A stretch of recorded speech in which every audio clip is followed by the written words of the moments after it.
de l'Évangile de Jésus-Christ selon saint Jean. Quand ils arrivèrent à Jésus, voyant qu'il était déjà mort, ils ne lui brisèrent pas les jambes. Mais un des soldats, avec sa lance, lui perça le côté, et aussitôt il en sortit du sang et de l'eau. Nous voici au pied de la croix. Hier, notre Seigneur Jésus-Christ a institué le mystère de l'Eucharistie pour donner la vie, sa vie en plénitude, à tous les hommes qui le cherchent. Désormais, tout est accompli. Jésus meurt aujourd'hui sur la croix à 15 heures. Il a porté sur lui tout notre péché. Il nous rachète par sa mort et sa souffrance totale.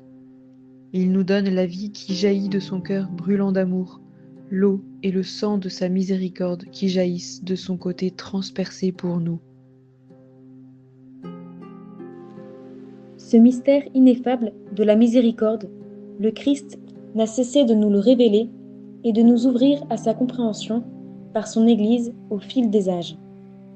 Pour cela, notre Sauveur est entre autres passé par une de ses humbles servantes, sœur Faustine Kowalska, canonisée par le pape Jean-Paul II en l'an 2000. Par des apparitions mystiques reconnues par l'Église, le Christ a révélé à sainte Faustine les merveilles de grâce que sa miséricorde désirait dispenser dans les âmes. Entendons ensemble quelques-unes des phrases dictées par Jésus à sœur Faustine. « Je désire que le monde entier connaisse ma miséricorde.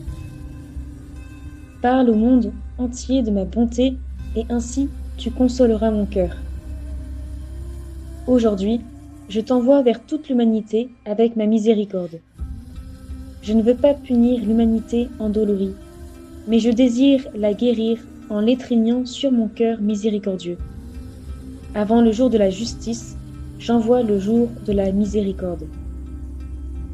Qu'aucune âme n'ait peur de s'approcher de moi, même si ses péchés sont comme l'écarlate. » Pour goûter à sa miséricorde, Jésus a confié à sainte Faustine 5 moyens et prières de puiser à la source de la miséricorde infinie. Vénérer le tableau de Jésus miséricordieux, célébrer le dimanche de la miséricorde divine, le premier dimanche après Pâques, précédé de la neuvaine à la miséricorde divine qui commence le vendredi saint.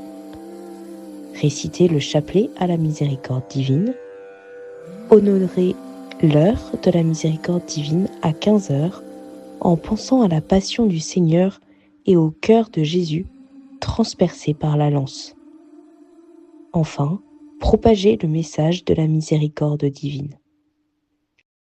Saint Jean-Paul II a institué le 30 avril 2000, le jour de la canonisation de sainte Faustine, le dimanche de la miséricorde pour l'Église universelle.